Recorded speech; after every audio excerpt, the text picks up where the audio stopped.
berjalan, anak perempuan tak tutup aurat lagi, tak ajang lagi. Dia kata muda lagi ustaz, kecil lagi. Dia nak tunggu jadi buluh, dia nak tunggu jadi besar, lambat.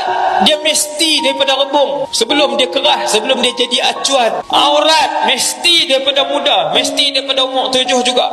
Anak-anak beli tudung hak kecil, bubuh kat dia. Daripada umur 7, tuan-tuan letak tudung dekat dia. Umur 8 kalau tak ada tudung, dia sendiri tak mau keluar. Yang ni yang saya tengok.